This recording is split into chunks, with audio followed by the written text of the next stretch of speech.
Grazie, bentrovati, grazie per essere venuti. Dispiace un po' per il caldo, è un incontro caldo, speriamo solo dal punto di vista della temperatura, diciamo. Senyor President Puigdemont, benvingut a Suïssa. Estic encantat de poder fer algunes preguntes a voi. E questo è il mio catalano, che è poco, ma... Grazie.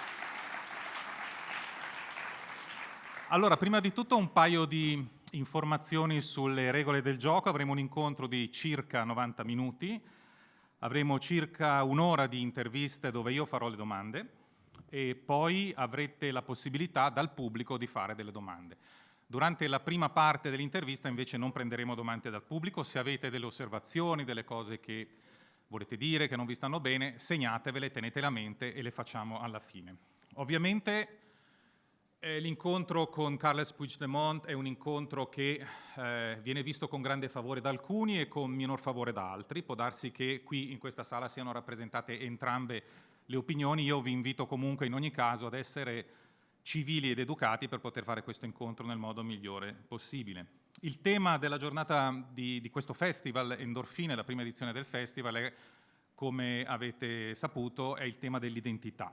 Il tema dell'identità regionali, dell'identità, usando una parola non troppo bella, etniche, è un tema che sta avendo una riemergenza, direi, piuttosto dirompente nel mondo. E la questione catalana, se vogliamo chiamarla così, non è che la più recente, forse la più evidente di molte di queste riemergenze della questione, diciamo così, regionale, dell'identità regionali, che è stata messa, diciamo così, in frigo durante molto tempo dalla presenza degli stati nazionali e anche da necessità geopolitiche superiori.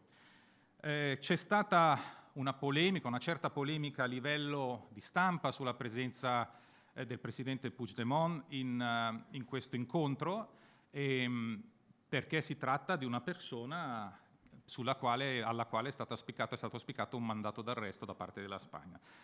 Come sapete, e qui mi rivolgo soprattutto ai concittadini svizzeri, il nostro Paese ha ospitato e ha dato voce a molte persone seguite e perseguitate da mandati d'arresto nel corso della storia. È stata poi la storia a decidere quando eravamo noi svizzeri ad aver ragione e quando invece avevamo torto.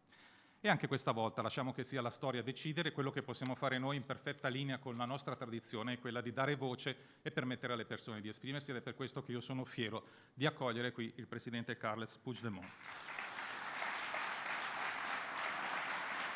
Grazie. Allora, cominciamo subito con la prima domanda. È una domanda, io farò le domande in italiano, Carles Puigdemont risponderà in francese. C'è, per chi lo desidera, una traduzione simultanea, quindi se avete le cuffie potete ascoltare la traduzione in italiano delle risposte di Carles Puigdemont. La prima domanda: sto intervistando un latitante o un esule politico? Prima di tutto,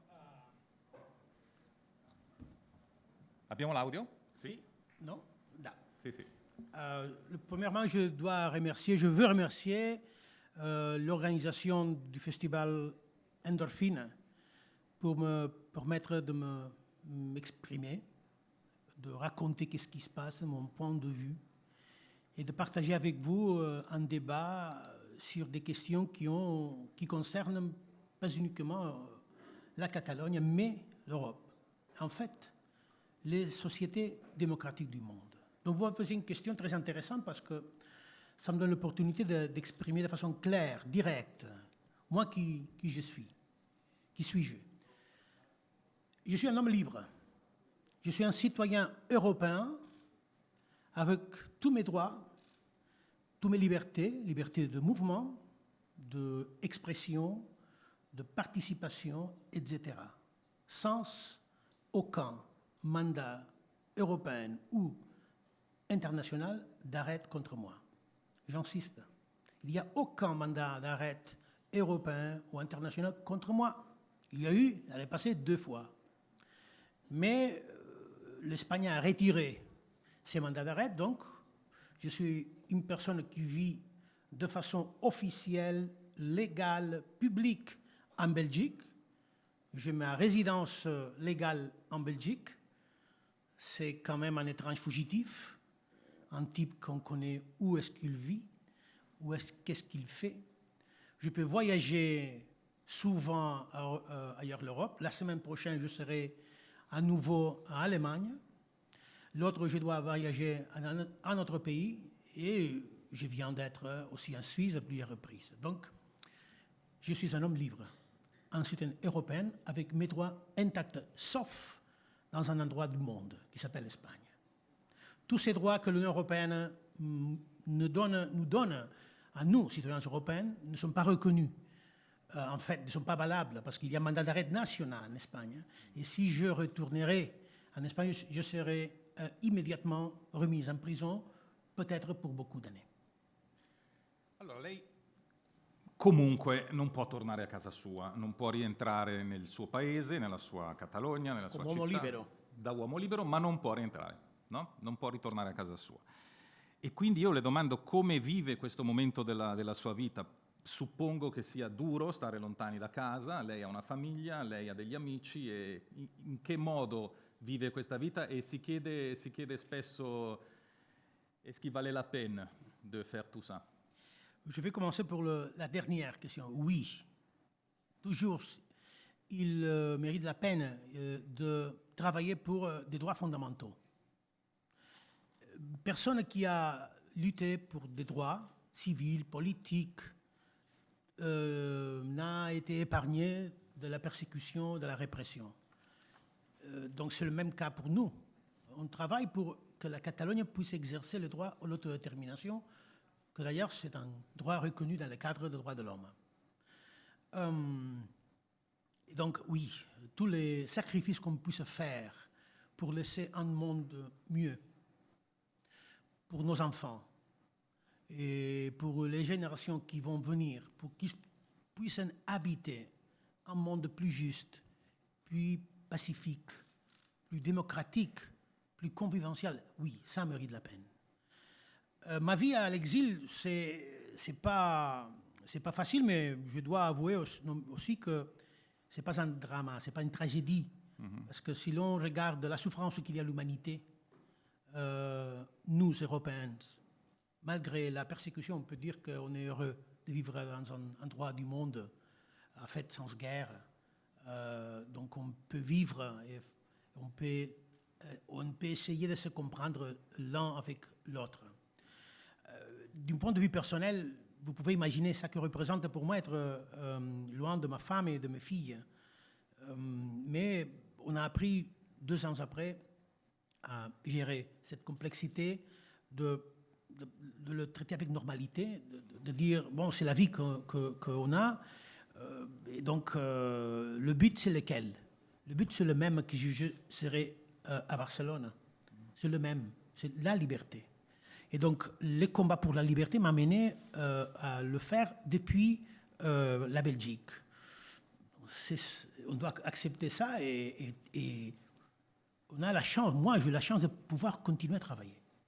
Vous venez de parler d'un monde meilleur pour nos enfants. Est-ce qu'une Catalogne indépendante serait un monde meilleur aussi pour les Catalans qui ne sont pas du même avis? Parlava di un mondo migliore, una Catalogna indipendente sarebbe un mondo migliore anche per coloro che vivendo in Catalogna vorrebbero che la Catalogna restasse spagnola? Moi, je suis convaincu que tous les pays essayent d'être mieux pour tous. Bien sûr, la Catalogne indépendante, c'est un projet qui concerne les 7,5 millions de Catalans. Aussi que, je suppose, l'Espagne essaye de faire une Catalogne mieux aussi pour les gens qui sont indépendantistes. C'est le but de la politique, c'est le but d'une démocratie, de pouvoir offrir la possibilité de vivre mieux. Qu'est-ce que veut dire vivre mieux? Ça ne veut pas dire avoir plus d'argent dans la poche. Ça veut dire vivre dans une vraie démocratie avec une réelle séparation de pouvoir, avec une égalité réelle entre gens, que traite tout le monde comme citoyen de première, que soit engagé à le défi global comme le changement climatique, comme la crise migratoire, comme beaucoup de sujets qui en fait affectent notre mode de vie. Et donc, oui, une Catalogne indépendante a la chance de pouvoir faire tout ça qu'on a découvert de façon douloureuse, que n'est pas possible en Espagne après 40 ans de constitution. Donc c'est ça qu'il y a au fond de la quête pour l'indépendance. Un vrai désir de vivre autrement, qu'on ne peut pas vivre dans une Espagne qu'on connaît déjà, les limites. Alors, on va retourner là-dessus, hein. Mais maintenant, on parle d'identité. Comme vous le savez, le thème du Festival Endorphine cette année est l'identité. Donc, il y a une identité catalane. Et en quoi consiste-t-elle? C'est la langue, c'est l'histoire, c'est la lutte contre ce que vous considérez comme une histoire d'oppression. C'est une équipe de football qui se définit elle-même comme més qu'un club.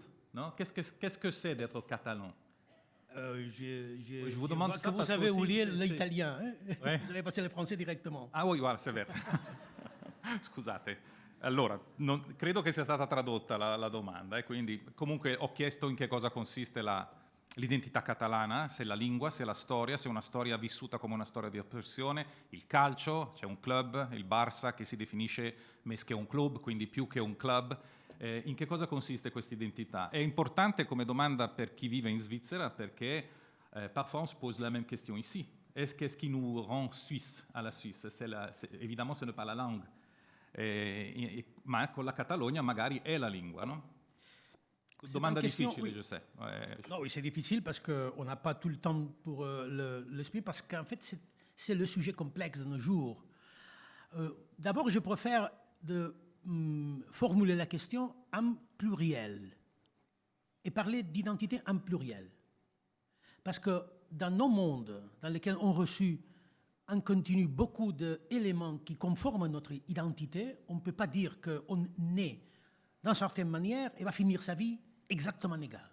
Parce qu'au long de notre vie, on va recevoir aussi d'impacts qui vont affecter les concepts d'identité qu'on doit, de façon obligatoire, de conjurer ça en pluriel, les identités.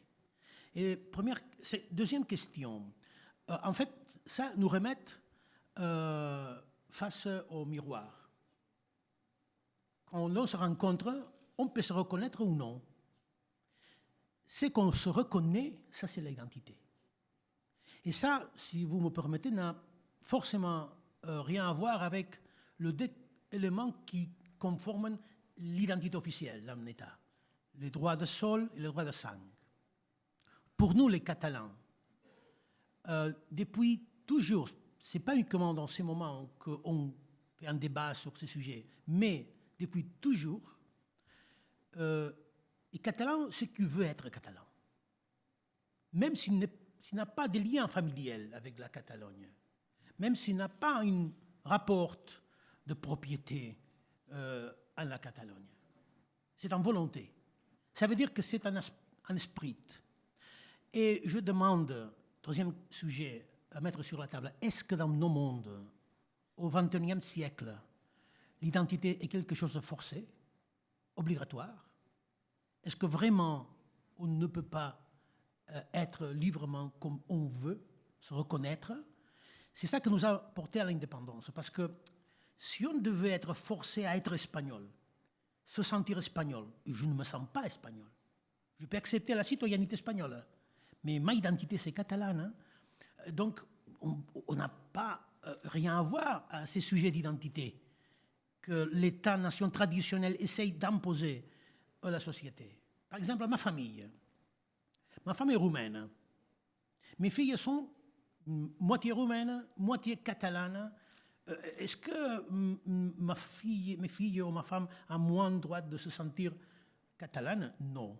Mais elles ne se sentent pas espagnoles. Peut-être se sentent roumaines.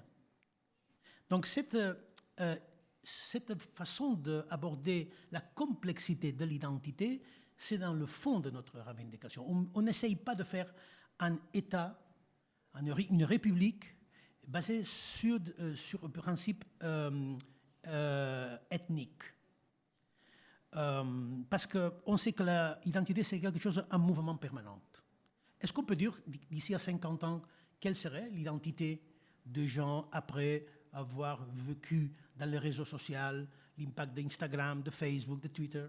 Est-ce qu'on peut dire que les éléments qui ont conformé l'identité traditionnelle, la rue, l'école, l'église, vont continuer à ser aussi puissants que des autres éléments qui vont concurrencer avec eux.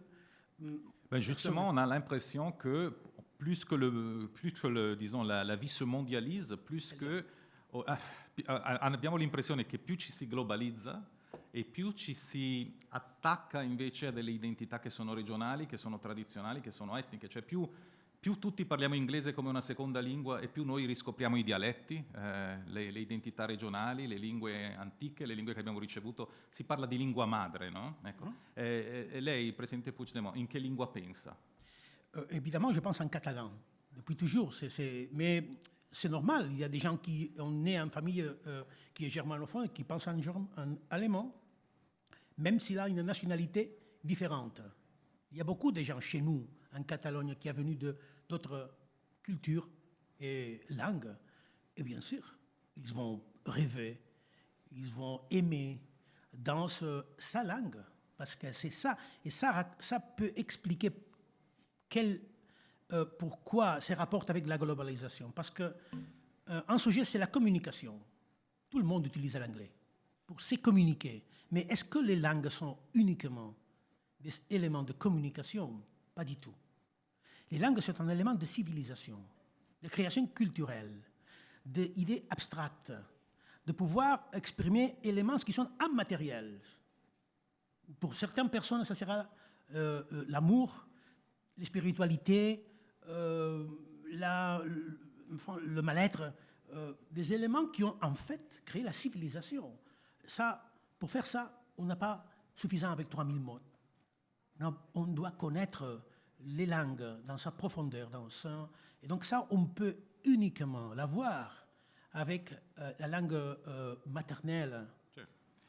Donc c'est ça que je rêve en catalan, bien sûr, mais c'est pas par une action de militance catalane. No, ma non c'è nessun problema, era proprio una curiosità. Mi chiedevo, penso che lei parla 5 lingue, giusto? Okay.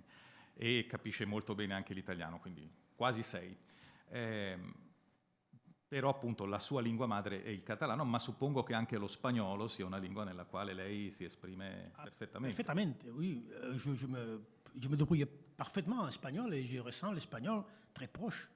Et j'aime beaucoup de lire en espagnol, si je peux le lire dans la langue originale en espagnol. En fait, c'est pas moi, c'est tous les Catalans. Nous n'avons aucun problème avec la langue espagnole. C'est évident, parce que c'est une société bilingue. Si. Il y a des rapports très profonds avec la culture, la langue espagnole. En fait, 70% de familles catalanes ont leur père ou leur mère, ou les deux, avec des racines hors la Catalogne. Toutes les familles, nous connaissons. Ce n'est pas un sujet étrange pour nous de maîtriser 2, parfois 3 langues. Moi, je ressens le français presque comme une 3e langue pour moi, parce que je suis né dans une région en Catalogne, dans laquelle la présence de tourisme et des gens français, c'est majoritaire. Donc, en fait, je sais qu'il y a un certain narratif de la Global Spain qui essaye de dire, oui, en Catalogne, nous n'aimons pas l'espagnol. On ne veut pas enseigner l'espagnol à les écoles.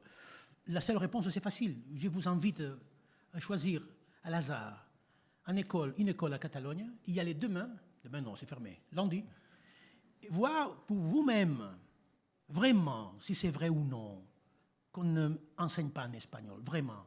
Essayez de parler en espagnol dans tous les coins de la Catalogne et vous verrez que personne ne rejette ça et que tout le monde vous comprend.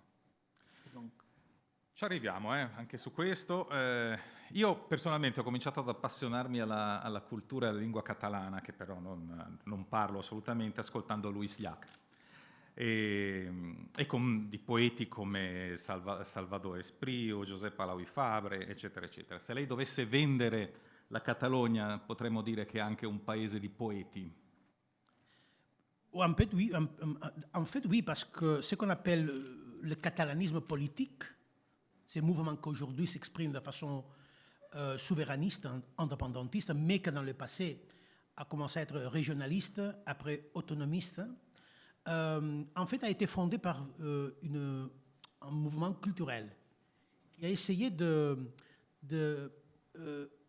faire de la culture l'élément de la nation. Donc, c'est-à-dire pas la guerre, pas la violence, pas l'imposition, pas la supériorité ethnique, mais la culture et la langue. Et ça a donné, à partir depuis la moitié du 19e siècle, une vague permanente de créateurs. Créateurs, pas uniquement dans la littérature, mais l'architecture, les arts. C'est une société un peu touchée par la créativité, qu'on peut le voir aujourd'hui, même dans la gastronomie, si vous voulez. Il y a un esprit artistique, créatif, dans tous les domaines, même si vous voyez l'architecture de Gaudi. Ne peut pas être détaché de cette tradition culturelle catalaniste, de faire de la culture vraiment l'utile de la société. E ça, on se sent fier de ça. Direi anche a buona ragione. Allora, una delle canzoni, non so se, immagino ci sono un po' di catalani presenti, quindi immagino che voi la conosciate, ma una delle canzoni più famose in catalano è una canzone di Lluís Llach che si chiama L'Estaca. È una canzone che l'estaca è il palo, e in questa canzone, scritta da Lluís Llach alla fine degli anni 60, se non ricordo male, Luis si rivolge a un vecchio, è una canzone che parla della dittatura franchista. Si rivolge ad un vecchio che si chiama Sizet, se non sbaglio, Sizet, e gli dice: come facciamo a liberarci? Siamo attaccati a questo palo, non riusciremo mai a camminare liberi. E questa canzone, che è diventata un simbolo di lotta in tutto il mondo, c'è una versione polacca che durante la saga di Solidarność è diventata anche il simbolo della lotta dei polacchi per la libertà. E in questa canzone c'è un ritornello, andate poi a cercarla, si chiama L'Estaca, estaca significa appunto palo, che dice, anche qui provo col catalano, abbia pietà. Allora, si estirem tots e la caurà, in molte temps no pot durar, segur que tomba, tomba, tomba, ben corcada deu ser ja. Si jo l'estiro fort per aquí i tu l'estires fort per là, segur che tomba, tomba, tomba, i ens podrem alliberar. Che vuol dire, se tiriamo tutti assieme, il palo cadrà, e molto tempo non può durare, perché certo che cade, cade, cade, tomba, tomba, tomba, come in francese esattamente, è ormai quasi marcio, e se tiriamo, io tiro di qua, tu tiri di là, certamente cadrà e ci potremo liberare. Ma la mia domanda è, forse vi aspettavate che questo palo sarebbe caduto prima? On doit avouer qu'en fait, cette pale n'a pas tombé. Est morte au lit. Parce que la dictature franquiste n'a été pas écartée de pouvoir par une révolution. En fait, elle a fini de façon biologique. Elle a eu la chance de nommer le chef d'État espagnol. Je dois rappeler que le roi d'Espagne a été nommé directement par Franco. Elle a eu le temps de régler toutes les affaires. Et probablement, ça, c'est l'origine des difficultés qu'on a aujourd'hui. Mais la leçon qu'on attire de la Staca, c'est la façon dont on veut faire les révolutions. C'est-à-dire, pas avec la violence, avec l'unité sociale, civique, avec la lutte des gens, tout ensemble, par aboutir au même but, c'est-à-dire la liberté, contre toutes sortes d'oppressions au totalitarisme. Oui, c'est vrai, c'est la façon dont on a essayé de faire nos, disons, révolutions, et ça la rend plus difficile. Premièrement, parce que la réponse de l'État n'est pas au même niveau, c'est violente, répressive. Et deuxièmement, parce que, écoutez, est-ce que vous connaissez un processus international de dialogue ou de négociation dans des cas dans lesquels il y a eu une révolution non violente avec l'utilisation uniquement d'éléments pacifiques? Non. Seul, malheureusement, ça c'est une grave erreur, les conflits qui entraînent violence, qui entraînent de tueries entre les deux chambres ont mérité l'attention de l'opinion publique internationale.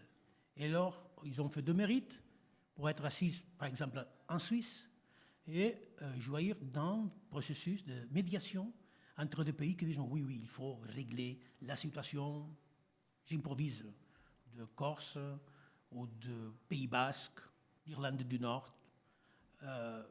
On essaye de dire ça ne marche pas à l'inverse.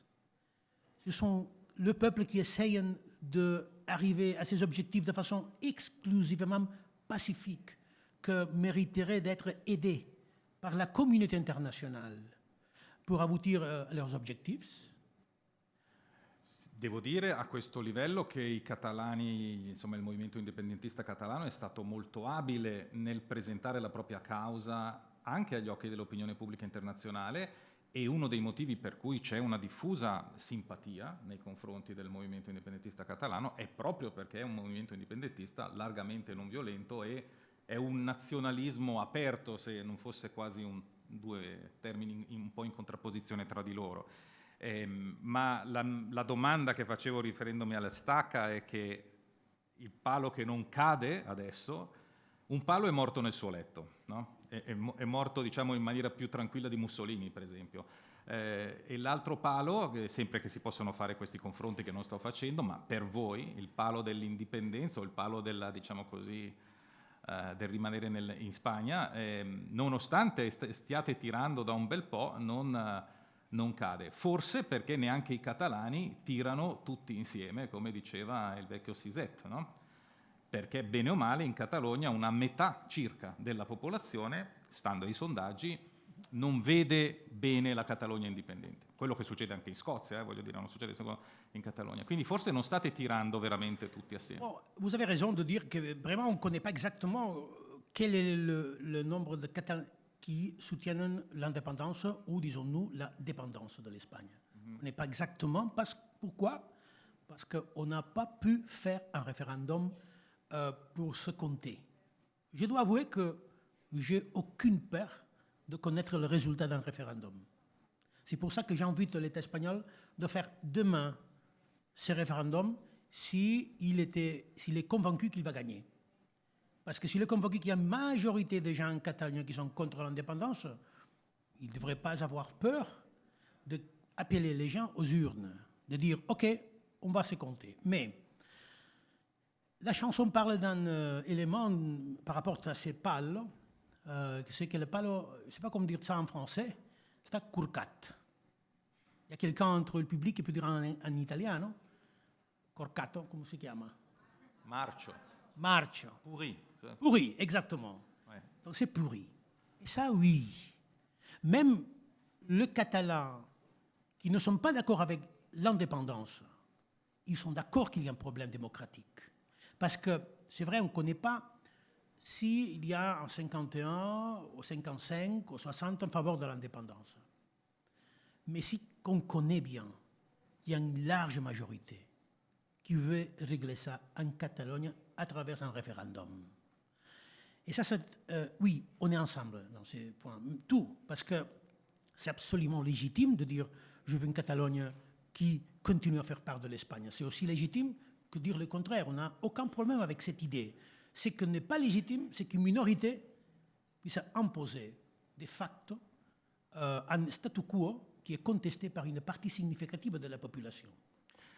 Credo che un tema su cui possiamo tutti essere d'accordo è che anche se fosse soltanto il 45% di catalani che vuole andarsene dalla Spagna, sarebbero comunque tanti. Non credo che ci sarebbe un 10% di ticinesi che se ne vogliano andare dalla Svizzera, quindi è un dato comunque, anche se una minoranza, è una minoranza cospicua, che non si può ignorare, alla quale non si può dare una risposta militare, credo, una risposta securitaria, no? Ma torniamo a parlare un attimo di poesia catalana. Uno dei versi che io amo è un verso di un poeta che si chiama Miquel Martí i Pol, che dice «Tornarem alla perduda intimità i als vells llibres de sempre, com chi torna de nou alla casa del pare, una mica mens purs, però chi sap si una mica més dosis al missatge».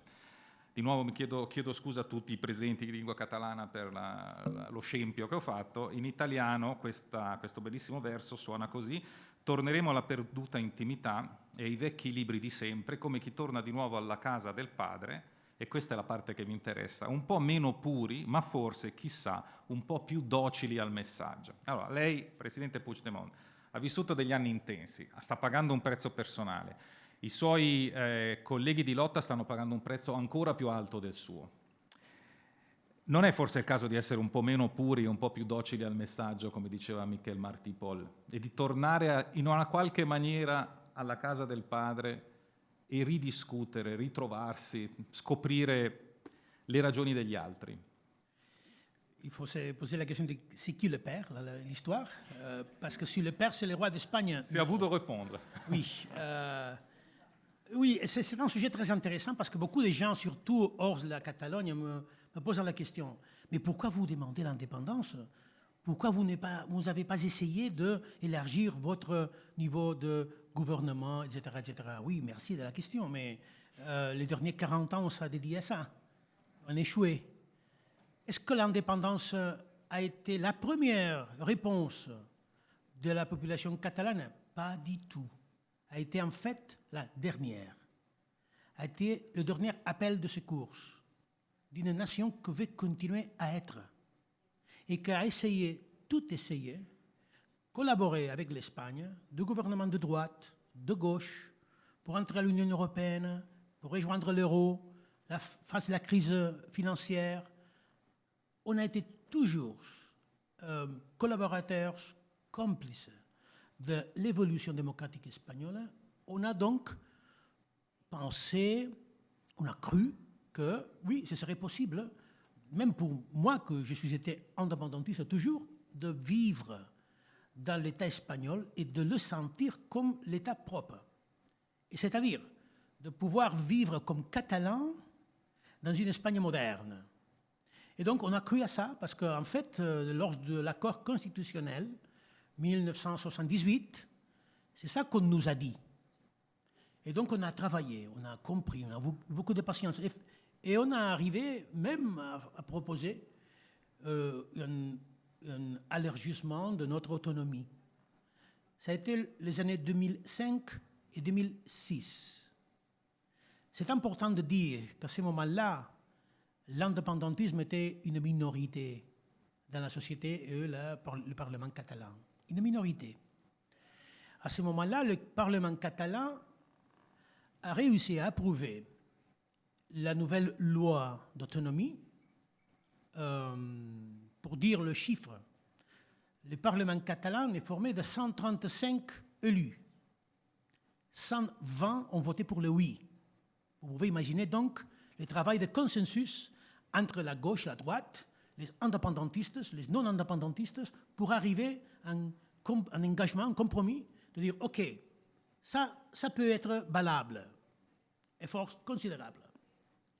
L'année suivante, en 2006, ce texte a été envoyé au Parlement espagnol, tel que dit la Constitution espagnole. On a suivi, lettre par lettre, point pour point, ce que dit la Constitution espagnole. Et là aussi, le Parlement a eu une discussion. Ils ont introduit beaucoup de changements dans ces textes, mais ils ont réussi aussi à l'approuver à une large majorité, telle qu'exige la loi.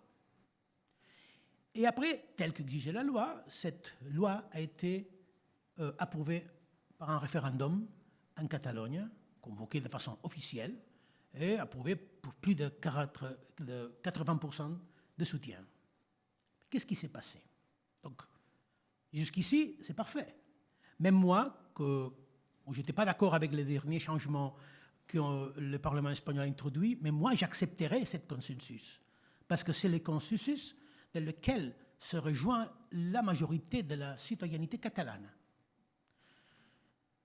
Mais ces 15 députés, 15, qui ont voté contre, ont profité qu'à ce moment-là, et aujourd'hui encore, la Cour constitutionnelle espagnole a été formée à une majorité d'élus et nommés par le gouvernement de droite, voire ultra-droite de José María Aznar, ont utilisé ce pouvoir, ont collecté des millions de signatures à l'Espagne contre le statut de la Catalogne à l'Espagne.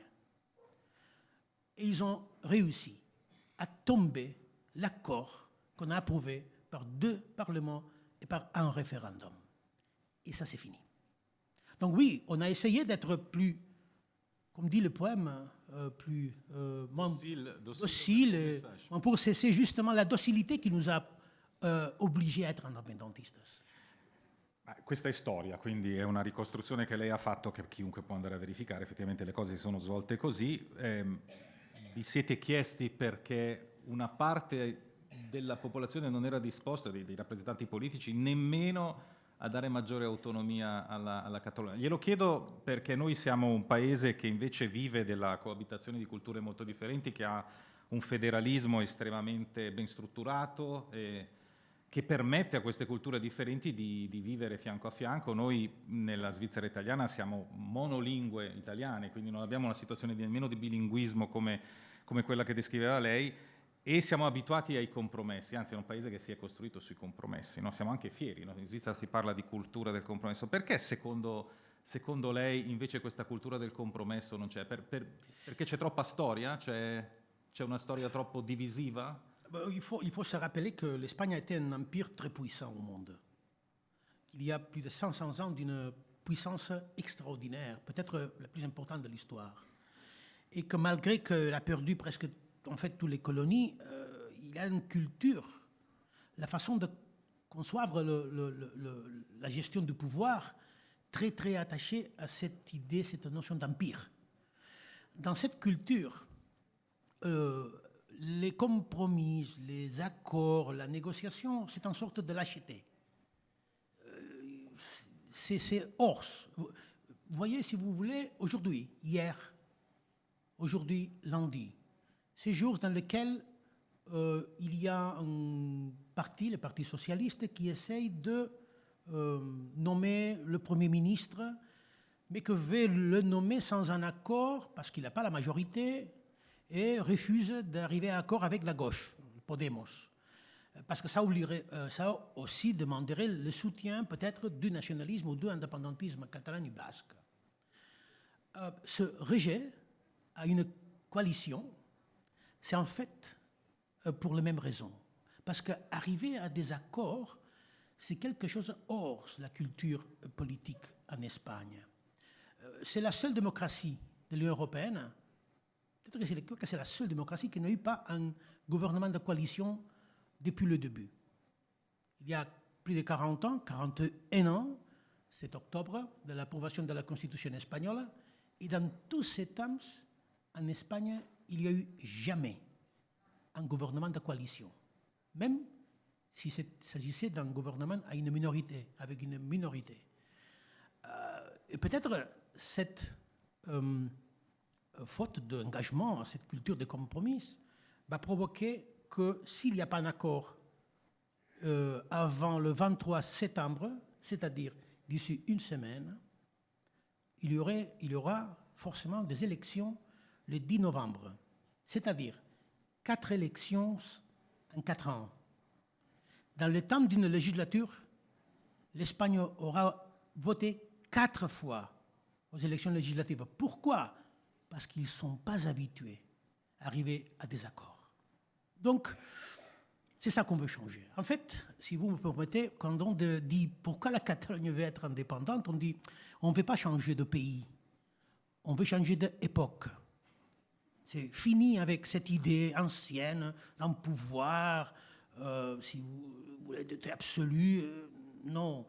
Aujourd'hui, on parle de la démocratie fluide. Les gens ont le pouvoir, en fait. Et les gens peuvent changer et la police doit s'adapter à ça. Mais en Espagne encore, comme que les résultats électoraux sont si complexes, ils préfèrent de convoquer à nouveau des élections jusqu'à peuvent sortir un résultat acceptable par le parti politique qui gagne. Allora, noi siamo in Svizzera, noi siamo abituati a votare molto più spesso. Lo so. Ma non per le politiche, no? Non sono le elezioni politiche, però votiamo molte volte. Effettivamente c'è una situazione di stasi politica in Spagna che è ben conosciuta. Allora, Parliamo invece dell'ambito europeo. Come lei sa, Presidente Puigdemont, noi siamo in un paese qui in Svizzera che è molto euroscettico. E lei oggi si trova nel cantone più euroscettico della Svizzera, credo che si possa dire. Voi invece vi siete immaginati una Catalogna indipendente accolta a braccia aperte dall'Europa e insomma vi siete un po' illusi, avevate gli occhi pieni di stelline gialle in quel momento lì, no? Vous étiez ébloui par les petites étoiles jaunes du drapeau européen, c'est ça? Siete stati delusi dall'Europa. Le faccio anche una domanda aggiuntiva, poi scelga lei a quale rispondere prima.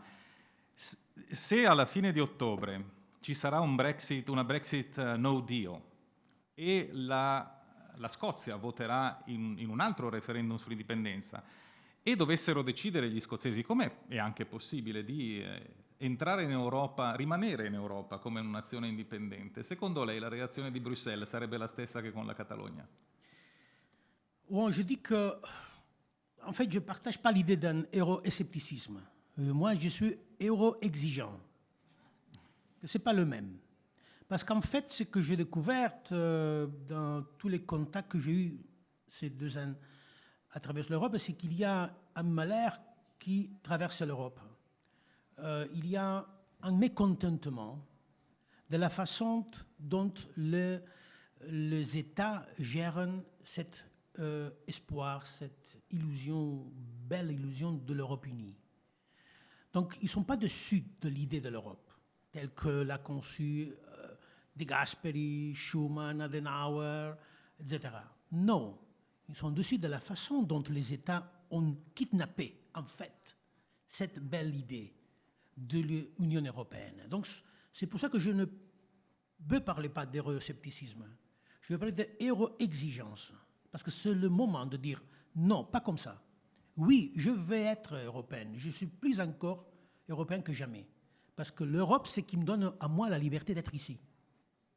C'est grâce... Lei, come eurodeputato eletto, non può assumere la carica. Bon, mais ce n'est pas à cause de l'Europe, c'est à cause de l'Espagne. De cette idée de les États de croire que l'Europe, c'est un club privé d'États, comme une sorte de syndicat d'intérêt. Et nous, il y a beaucoup de gens en Europe, pas uniquement les indépendantistes catalans, qui disent cette Europe doit être changée.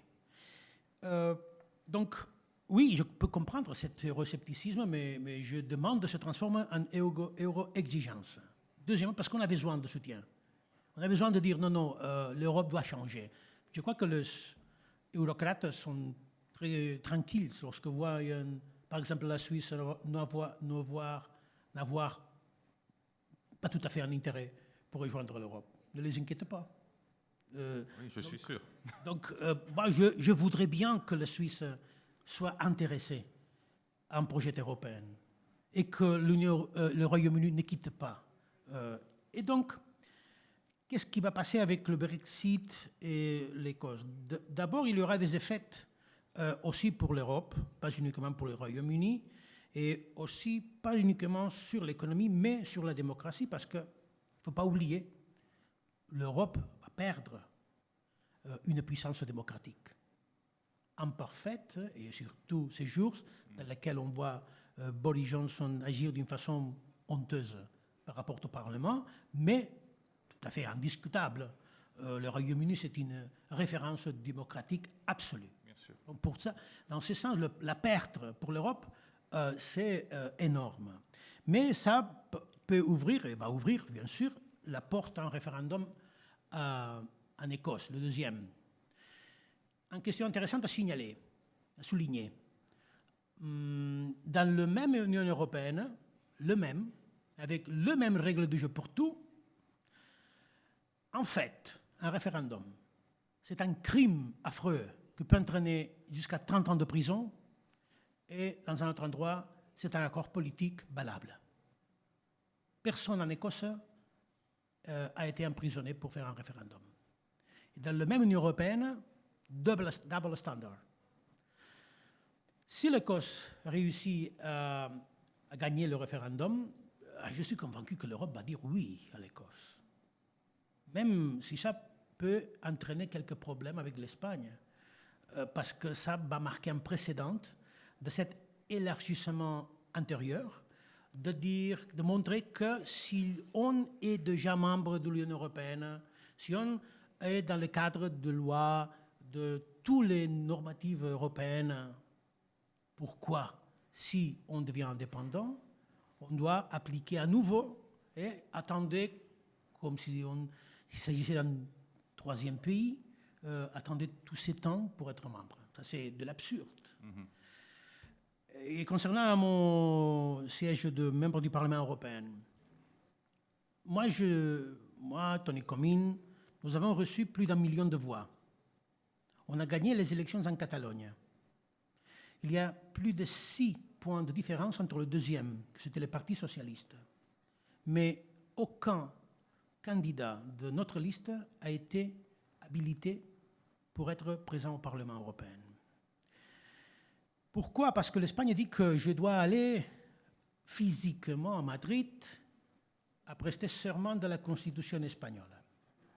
C'est quand même étrange, premier parce qu'après le traité de Lisbonne, tous les membres du Parlement européen ont laissé d'être représentants du peuple d'un État et se sont transformés en représentants de tous les citoyens européens.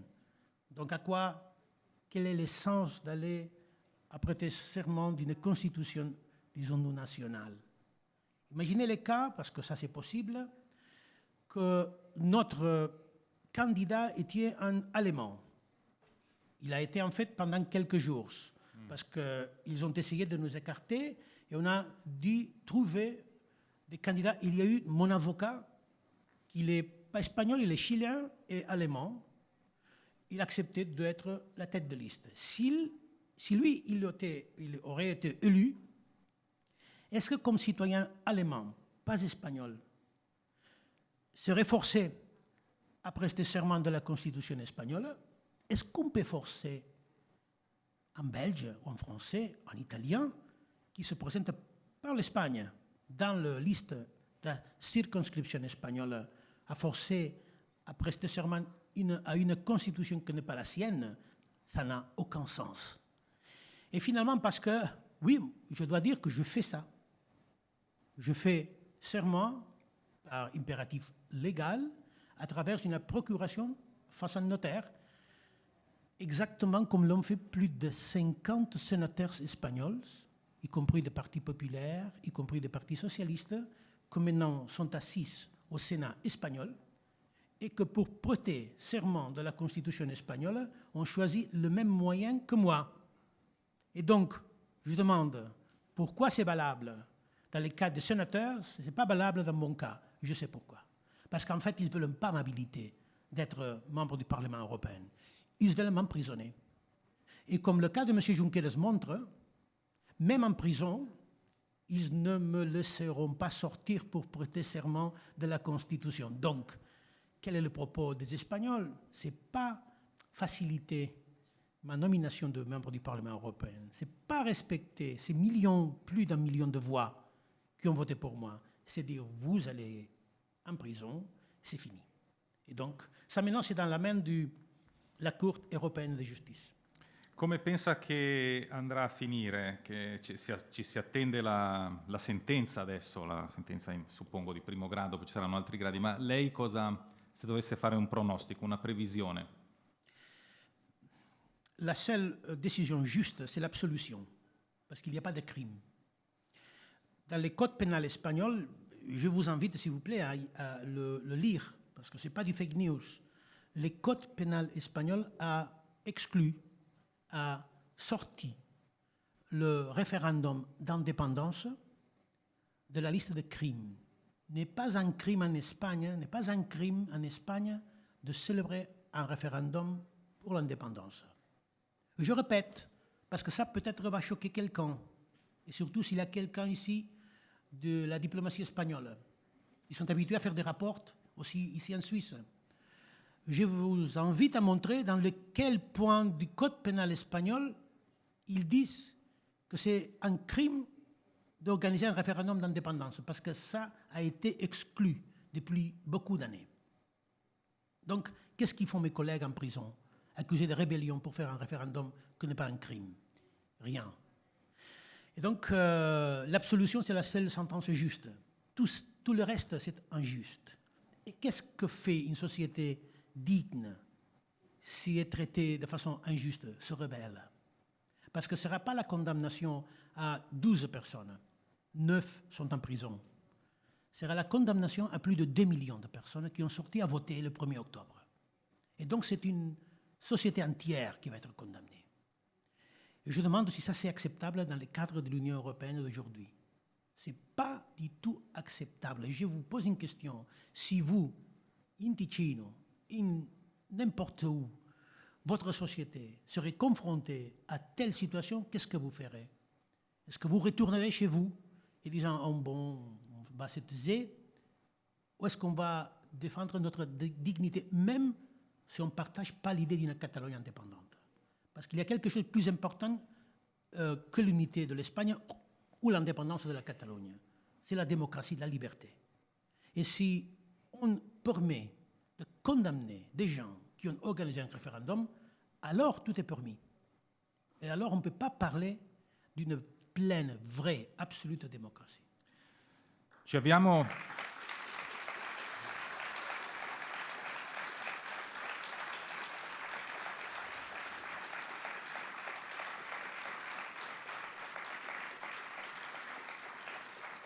Ci avviamo a concludere questa parte di intervista condotta da me, poi appunto se avrete delle domande le potrete fare, avremo poi circa una mezz'oretta ancora fin verso le 4. Parliamo un attimo di coloro che vivono in Catalogna e non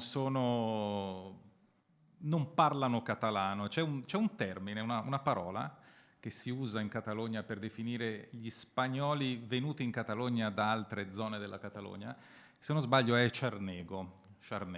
Okay? Che è una parola che esiste simile anche in italiano per indicare gli italiani che venivano dal sud a lavorare nel nord Italia, terroni sostanzialmente. Non so se sono proprio comparabili come parole, però insomma è una parola che viene vissuta come parola anche peggiorativa. Ecco.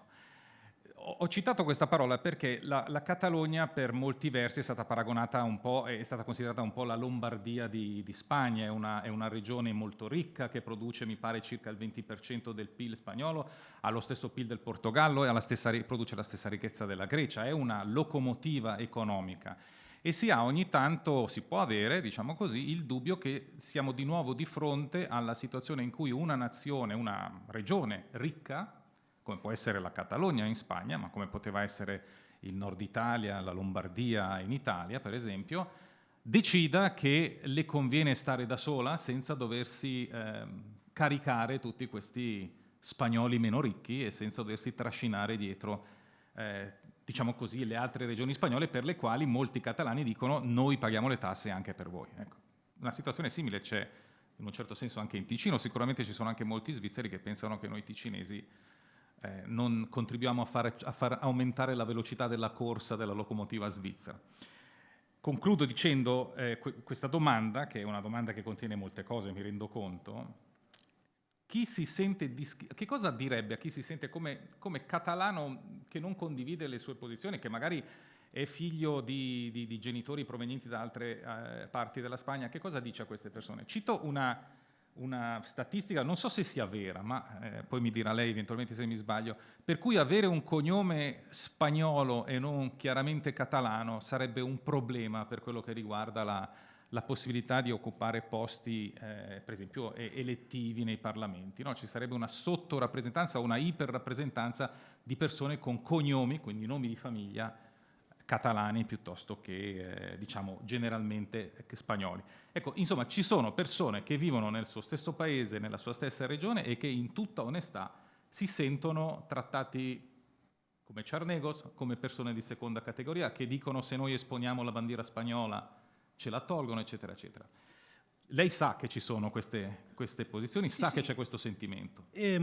Surtout, ce concept de charnego, c'est un concept énormément méprisant. Qui a été utilisé surtout dans le temps du régionalisme. Ça, c'est typique du régionalisme, de se battre, terroni, polentoni, de se battre entre des questions absolument provinciales. Et ça, c'est clairement un sujet, c'est une expression péjorative qu'on accepte. Parce qu'en fait, tous nous sommes charnegos.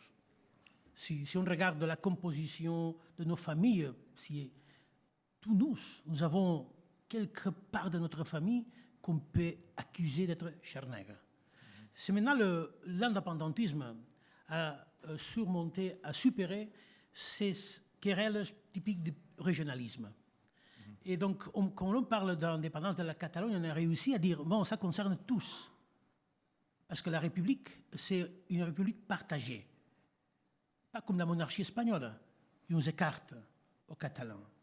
Et donc, grâce à cette idée aussi, on a réussi à ne pas tomber sur cette tentation ethnique que, en fait, aurait rendu impossible le projet de l'indépendance. C'est impossible de dire qui est catalan. Pourquoi? C'est pour que le nombre de familles m'ait écouté, notre leader emprisonné, il s'appelle Sanchez.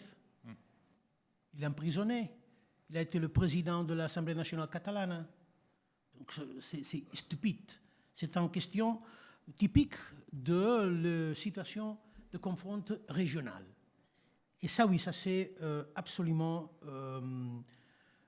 écarté. Ces risques ont été écartés.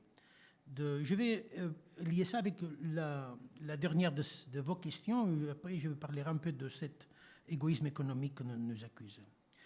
Je dois rappeler qu'il n'y a pas beaucoup d'années, les années 2004, je crois, 2006, pardon, le président de la Catalogne a été nommé une personne qui était née en Andalousie, le président Montilla. Donc c'est normal, c'est pas tout à fait étrange.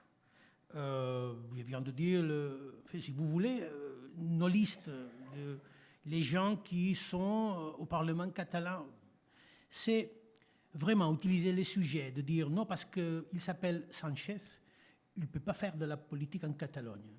Donc voilà, qu'est-ce que fait M. Jordi Sánchez emprisonné?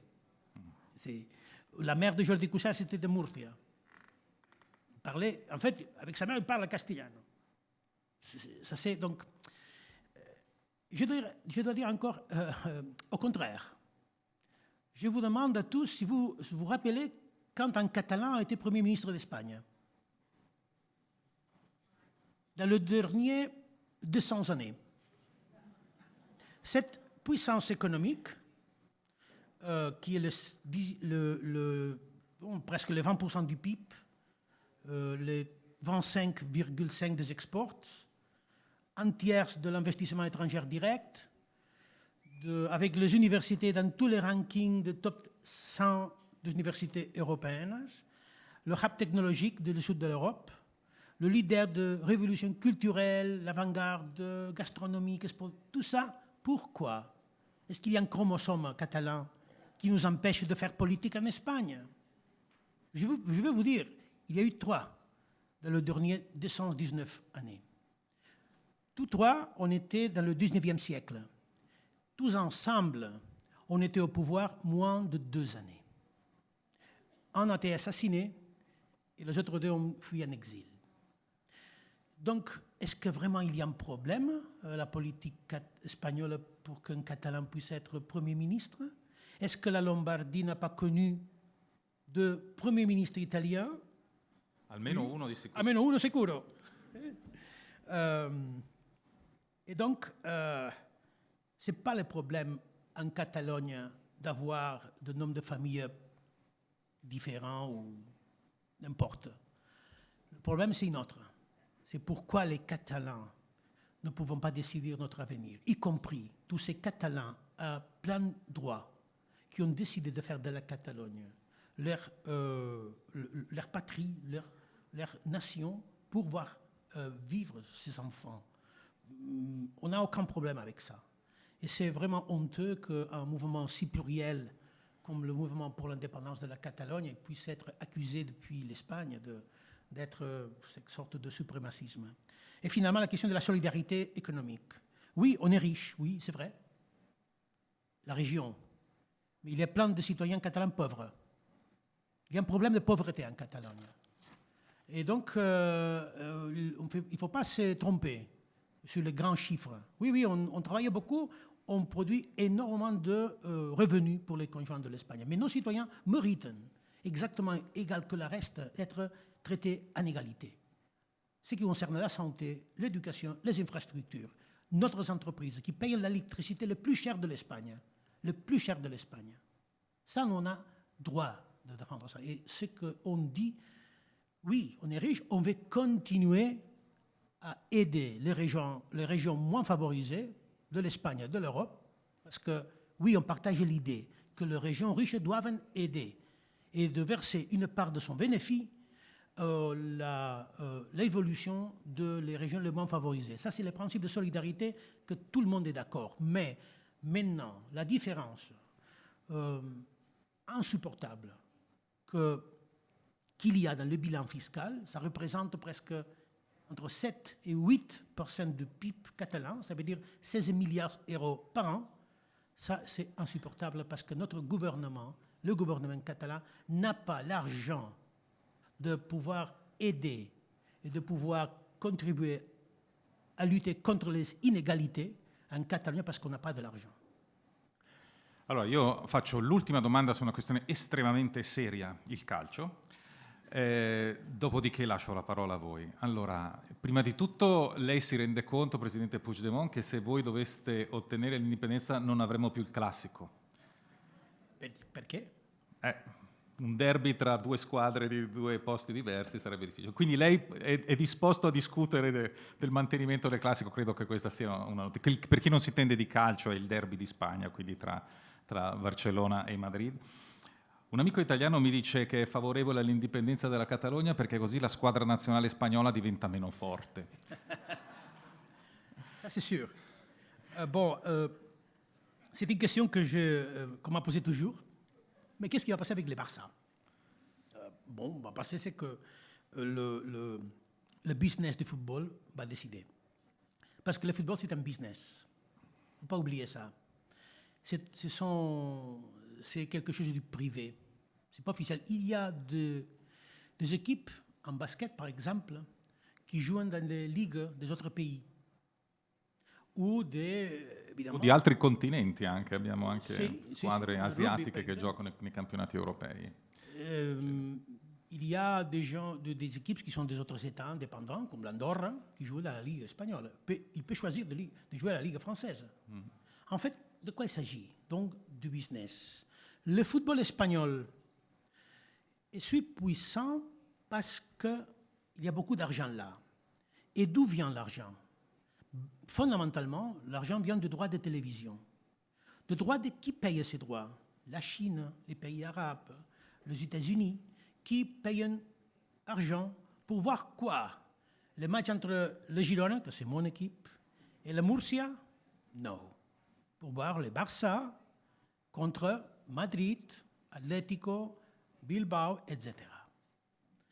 Et grâce à cet argent qui est versé à le reste du club espagnol, le football espagnol peut incorporer le meilleur joueur du monde. Donc, vraiment, la Ligue a intérêt à perdre cette machine à faire argent, faire de euros, qui s'appelle Barça, parce que le Barça va jouer là où il serait accueilli, et je crois bien accueilli.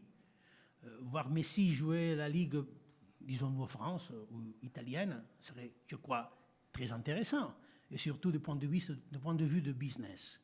Donc c'est un intérêt de la Ligue et même du Madrid de tout faire pour que la Ligue, que c'est un club privé, rien à voir avec l'officialité, retient le Barça et peut-être pour beaucoup de temps. Bene. Diciamo che se giocasse in Italia sarebbe la fine del dominio della Juventus e per alcuni potrebbe essere una buona notizia. Per me no, ma per alcuni potrebbe essere una buona notizia. Allora, Presidente Puigdemont, intanto io la ringrazio per aver risposto a tutte le domande.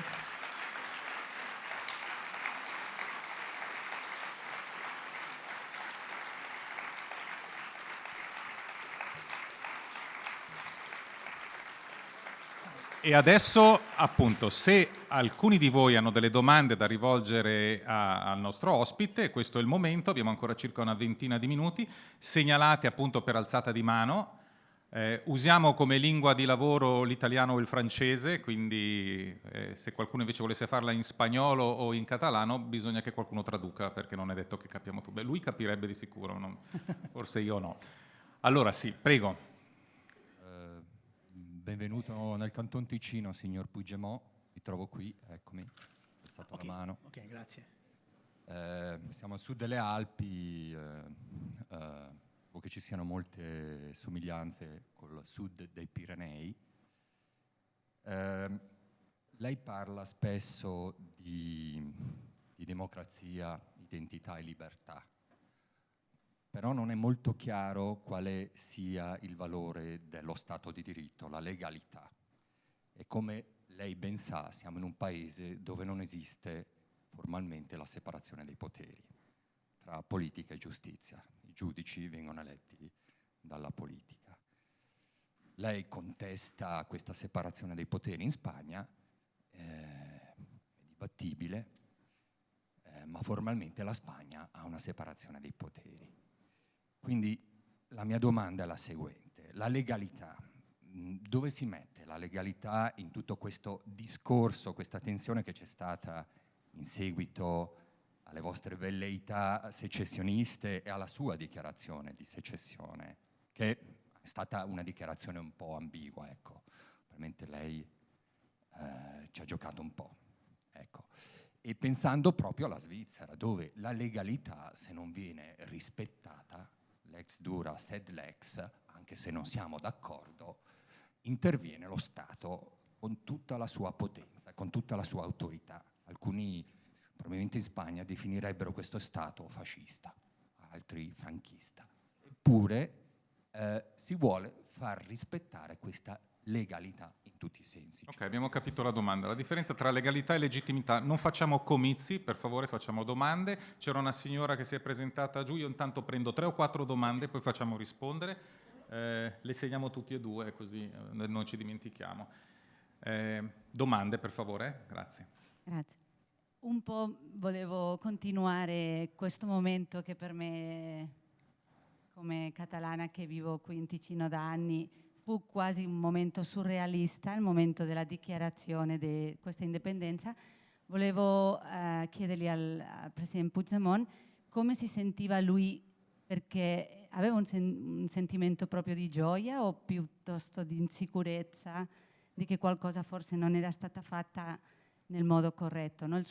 Come si sentiva? Perché non trasmetteva una sicurezza in quella dichiarazione. Grazie. Grazie. Altre domande?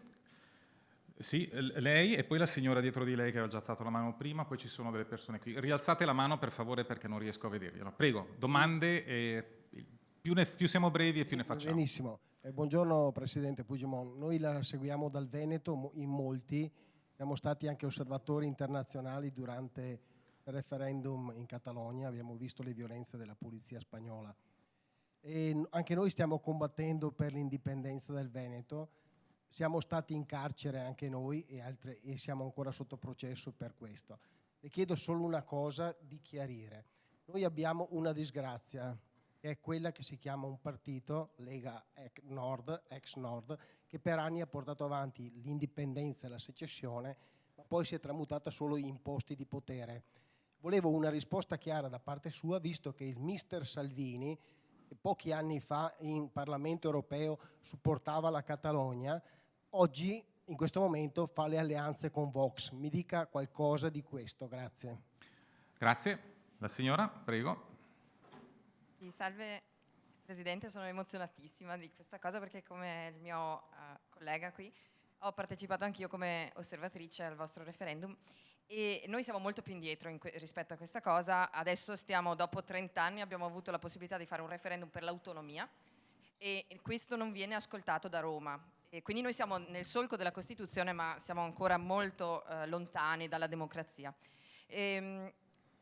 Le volevo chiedere questo, se tutti questi tentativi di popoli europei fossero in qualche maniera uniti, probabilmente la forza aumenterebbe anche a livello di singoli stati, cioè anche il Veneto, anche la Catalogna, la Scozia si sentirebbero meno soli.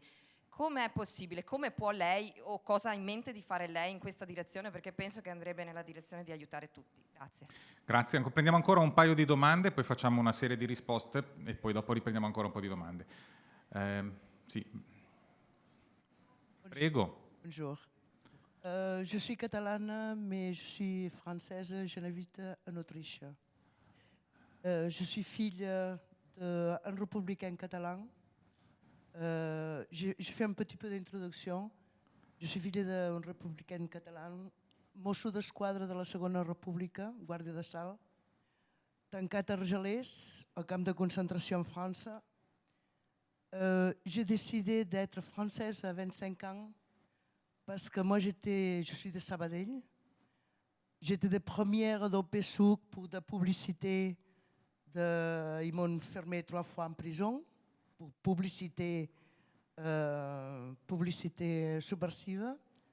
Je voulais que, en tant que catalane, encore que j'ai la nationalité française, parce que le jour qu'il y aura la République catalane, je vais demander la nationalité catalane. Ce que j'aimerais que vous compreniez, en Europe, Mussolini, Hitler, Tito, Franco, il passe tous ces gens-là, ils ont perdu la guerre. Mais en Espagne, jamais ils ont perdu la guerre. D'accord? Et Franco, il a été payé pour les Américains. Et le problème qu'il y a, c'est que jusqu'à maintenant, la mentalité d'être franquiste, phalangiste, ou quoi que ce soit d'extrême droite comme ça, c'est normal. Madame, j'ai beaucoup de compréhension, mais je vous demande de faire une question. Ma question, c'est Monsieur Président Puigdemont, parce que c'est mon président, quand c'est que vous venez? Parce que vous êtes le président de Catalogne et tout le monde vous attend. Et j'aimerais que vous soyez là et le peuple sera là toujours pour votre travail que vous faites. Grazie. Merci beaucoup. Allora, cominciamo a rispondere. Vogliamo cominciare da quest'ultima domanda, che forse è quella più emozionale che abbiamo sentito? Prego, faccia lei. Oui, comme vous voulez. La dernière, muchas gracias. Vous avez dit quelque chose qui me sont très proches. Surtout concernant à votre famille qui a été à la Catalogne française après la chute de Barcelone. Oui, la raison pour laquelle je suis allé en exil, c'est pour ne pas obéir l'article 155. Parce que je me considérais et j'étais le président légitime jusque le Parlement choisisserait un autre président. Parce que la légitimité de la souveraineté du peuple catalan, c'est au Parlement. Et donc je réussis à assurer la continuité historique d'une institution que le régime espagnol voudrait annuler, suspendre. Et donc, mon but, c'est de retourner comme président, parce que ça, c'est le but majoritaire exprimé au Parlement catalan, et bien sûr, donc, en liberté. Et donc, dans une société dans laquelle tout le monde puisse s'exprimer et puisse avoir la liberté de faire de la politique. Pas comme aujourd'hui en Espagne. Il y a des gens qui sont en prison, et moi, je serai emprisonné même avant d'arriver à la Junquera. Peut-être dans le sol français, peut-être. Le premier, concernant l'état de droit, que c'est un sujet très, très intéressant. Et oui, vous avez dit, formellement, l'Espagne a une séparation des pouvoirs. Vous avez raison, formellement, oui. Est-ce qu'à la pratique, vraiment, non. Et ne dis pas, moi, je vous conseille de tomber sur le rapport du groupe Greco du Conseil de l'Europe concernant à l'Espagne et justement à la justice. Et le demande à 2 reprises que le groupe Greco a demandé à l'Espagne pour améliorer justement l'indépendance, qui n'est pas garantie, de la politique et la justice. Ils n'ont fait rien, parce que le rapport dit « vous n'avez fait rien de ça ». Tous les sondages, les statistiques, même y compris du Parlement européen, concernant la perception de l'indépendance de la justice en Espagne, situant l'Espagne à le dernier poste de l'Union européenne. Ça n'est pas normal. Ça n'est pas normal, n'est pas au même niveau que le reste de la démocratie européenne. Il y a un problème en Espagne, vraiment. Il n'y a pas de séparation de pouvoir. La semaine passée, pour ouvrir les cours juridiques, le roi de l'Espagne s'est habillé comme un membre d'un tribunal et a présidé la séance solennelle d'inauguration de l'année judiciaire. Où est-ce qu'il a décidé de faire ça? Dans la même salle de tribunal qu'a été jugé notre collègue indépendantiste. Quelle curiosité de choisir le même scénario qui a été choisi par la justice espagnole pour juger notre collègue. Donc, oui, je connais que c'est difficile de dire pourquoi l'Espagne n'a pas de séparation de pouvoir si la Constitution dit, et c'est correct, qu'il doit y avoir. Je vais uniquement dire le résultat, qu'il n'y a pas exactement ça. L'état de droit, moi je défends l'état de droit. C'est pour ça que je dis que l'Espagne a agi hors de l'état de droit en poursuivant notre collègue comme criminel de rébellion, parce que le code pénal espagnol dit exactement que ça, ce n'est pas un crime. Pourquoi ils sont en prison? Encore, je vais ajouter une autre question. Il y a 2 mois, le groupe de travail contre les détentions arbitraires du Comité des droits de l'homme des Nations Unies à Genève a fait 2 rapports disant que l'Espagne doit libérer de façon immédiate les prisonniers politiques catalans. Il n'a pas fait.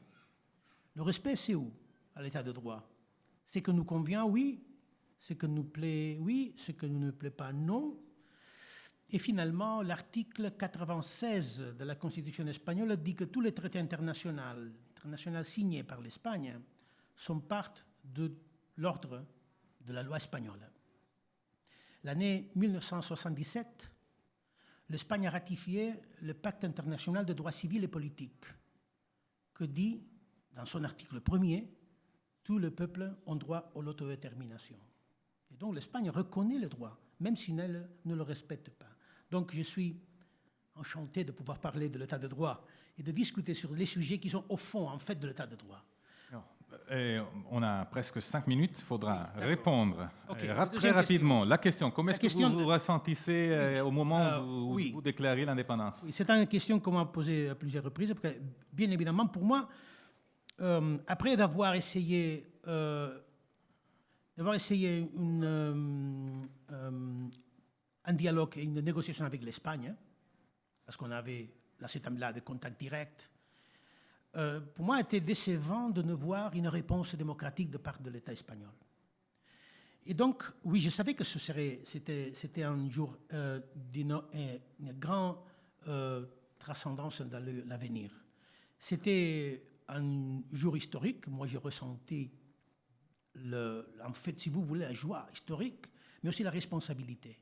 Parce qu'à ce point, dans ces jours et dans ces heures, il y avait un risque de la violence de la part de l'État. Et moi, je me ressentais responsable de ça. Et s'il y a une priorité dans ma vie, c'est la vie. Et de ne faire rien pour faciliter la possibilité d'un conflit. L'une des autres raisons qui m'ont porté aussi à l'exil, c'était ça, d'empêcher un conflit, parce que je ne veux pas que l'État espagnol puisse avoir l'opportunité d'utiliser la violence telle qu'il l'a utilisée, ou peut-être pire, dans le référendum du 1er octobre. Donc j'ai ressenti cette responsabilité, d'être responsable de tous, même si l'État ne l'était pas. L'État n'était pas responsable de tous les Catalans. Moi, je ressentais cette responsabilité. Question de Benetton. Oui, on connaît bien la situation de Benetton. D'ailleurs, j'ai parcouru les années 90-90 l'Europe pour connaître bien les nations sans État qu'il y a. Je connais bien qu'est-ce qui s'est passé avec M. Salvini, et ça nous a donné la raison. Parce qu'on voit M. Salvini à côté de ces fascistes espagnols, franquistes, qui on était l'accusation particulière contre nos élus. Ça, c'est la démonstration que ce n'est pas le chemin et qu'on avait raison de dire notre chemin vers l'indépendance est un chemin basé sur les droits de l'homme, la démocratie et la liberté. Mais chacun est libre de faire ce qu'on veut. C'est peut-être pour ça que nous soyons en Catalogne, il y a un sentiment majoritaire qui enterre beaucoup de gens sur le chemin de l'indépendance, tandis que d'autres mouvements, peut-être ce qu'a essayé M. Salvini, n'ont pas réussi à faire ça. Il a tombé finalement justement au contraire. Et donc, qu'est-ce qu'on peut faire pour ressembler plus les nations sans État? Je crois qu'il y a une opportunité à l'Europe de dire, écoute Europe, ta diversité, c'est ta forteresse, c'est pas ta faiblesse. Arrête déjà de combattre, d'agir comme un grand État des États et tombe sur cette diversité qui est justement ta forteresse. Mais pour faire ça, à mon avis, on doit moderniser, actualiser le droit à l'autodétermination. Parce qu'encore, il y a quelqu'un qui pense que c'est un droit uniquement valable dans les cas de processus de décolonisation. Et ce n'est pas vrai. C'est un cas qui doit protéger les minorités nationales, y compris celles de pays qui sont, disons-nous, de pleine démocratie. Et donc, ici, on peut comme partager une narrative par rapport au droit à l'autodétermination comme un outil pour la prévention des conflits, comme un outil de paix. Et ça, l'Europe peut le montrer au reste du monde. Et peut-être ici, il y a un parcours à partager entre tous nous. Et finalement, bon, je crois que j'ai répondu à la dernière question de Madame Catalana, après la première réponse que j'ai donnée. Merci. Oui. Allora, io devo chiudere tra 3 minuti, posso prendere 3 domande, per favore siate veramente rapidi. Decidono i collaboratori che sono in giro con i microfoni. Chi? Ecco. Allora, prego, la prima. Prego. Salve. Prima di tutto ringraziare il Festival per organizzare un incontro con il signor Puigdemont. Io sono catalano, sono cresciuto nel sistema di normalizzazione linguistica che il governo del signor Puigdemont o del partito del signor Puigdemont ha implantato nella Catalogna, dove io ho 4 ore di castellano alla settimana. Lui dice che è difficile trovare una scuola che non si parli lo spagnolo. È difficile perché lo spagnolo è allo stesso livello dell'inglese. Pertanto il catalano ha il 90% dell'orario scolare, mentre il castellano si divide il 10% con l'inglese. Una domanda, per favore. Grazie. Devo fare una riflessione perché lui ha fatto tantissime riflessioni. Sì, ma lui è l'ospite, per il motivo per cui siete voi qua. Anche lei ha detto che devi fare l'osservazione se c'era qualcosa. Sì, appunto, adesso faccio la domanda, abbiamo capito il punto, mi fa la domanda. Signor Puigdemont, lei pensa che con il 43% della rappresentazione di tutta la Catalogna indipendentista, nel momento più algido, può fare una confrontazione con la Spagna? Riprendendo un po' la prima domanda, come mettiamo la questione legale? Perché lei dice che è più importante la democrazia che la legalità.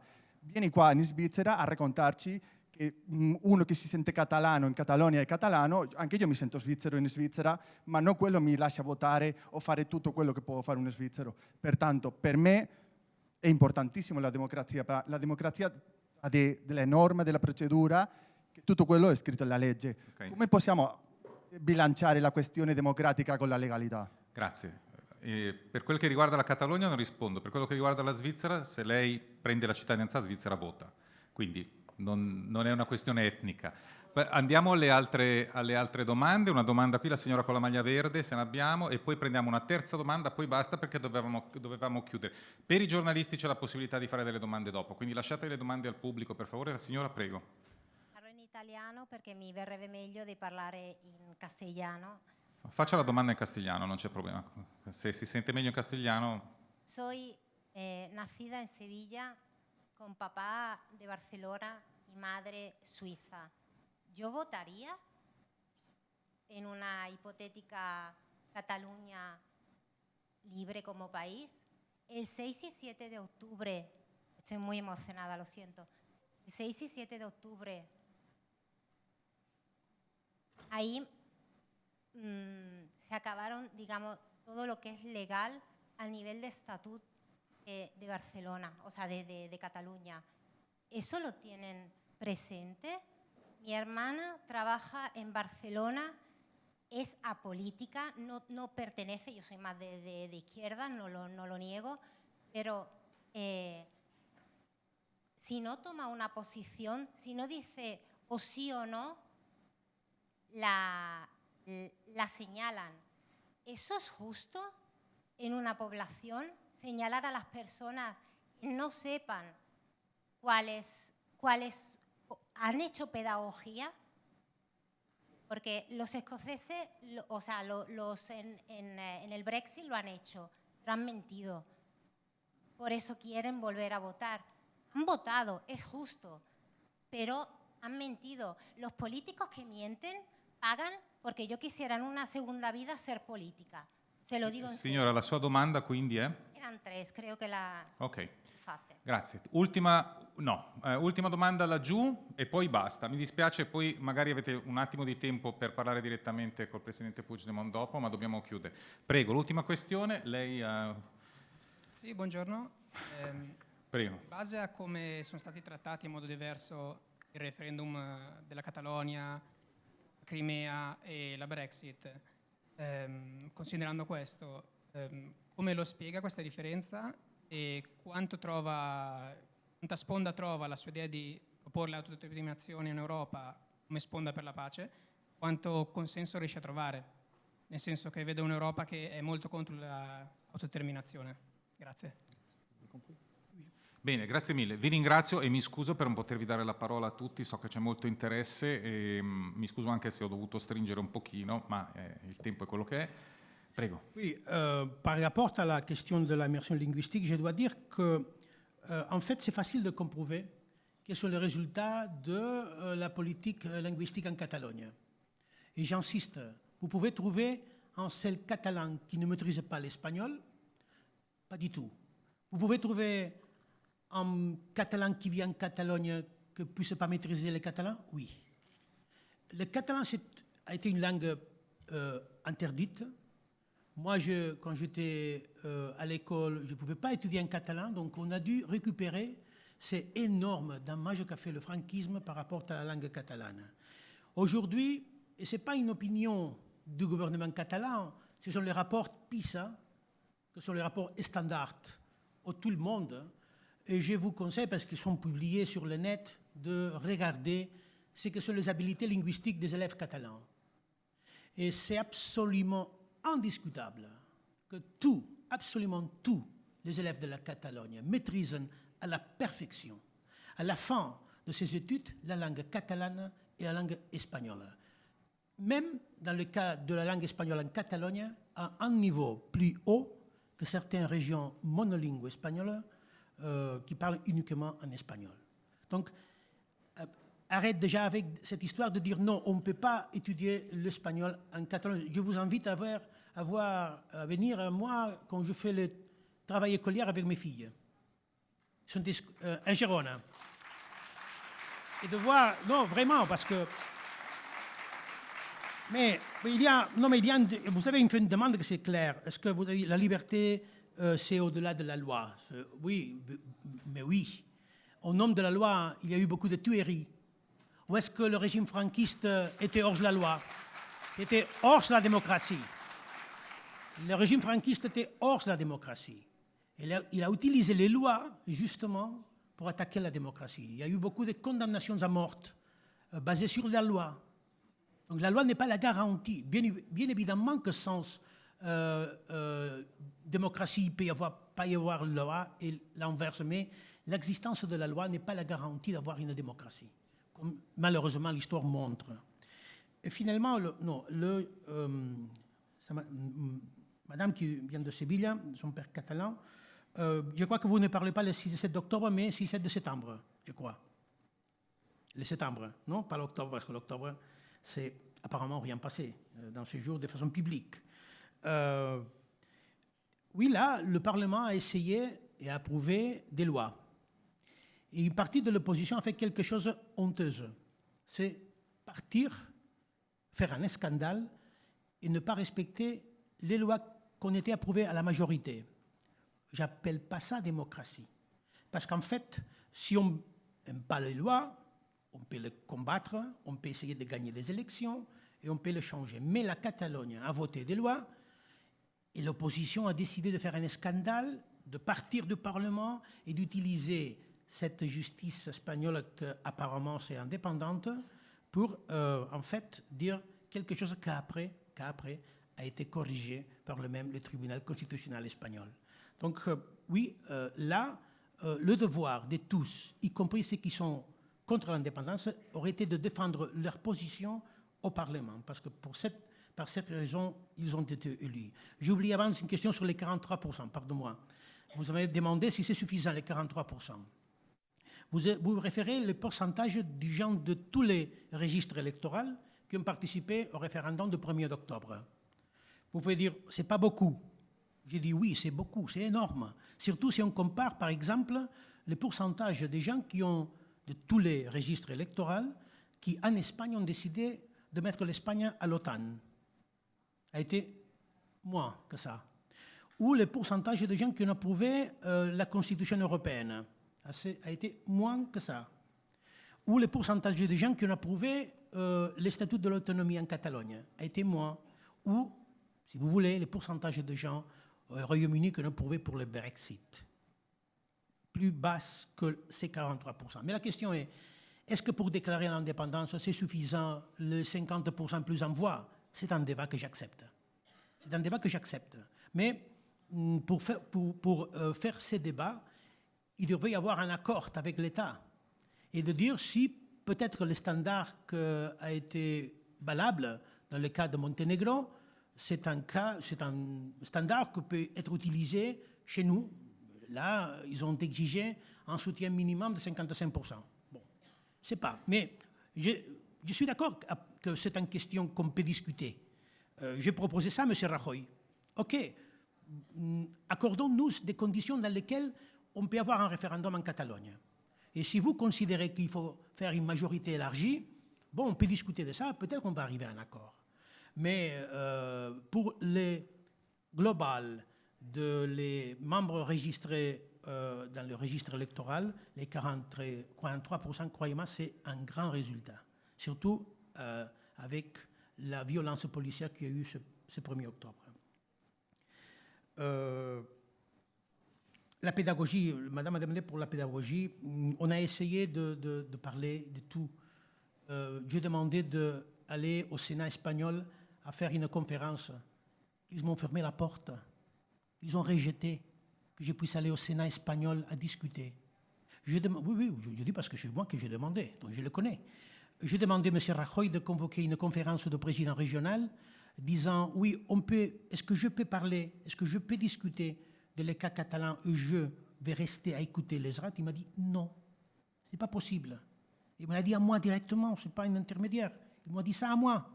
Donc, on a essayé de faire toute pédagogie.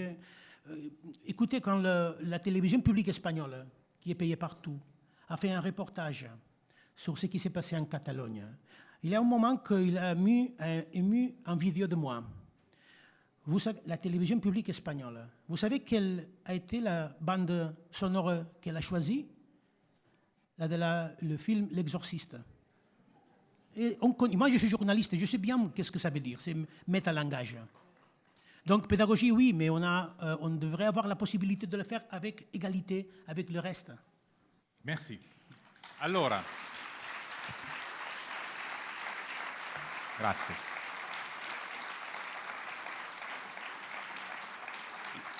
Ancora una volta io ringrazio il Presidente Carles Puigdemont per essere stato qui con noi, per essere venuto, per essere sottoposto alle vostre domande.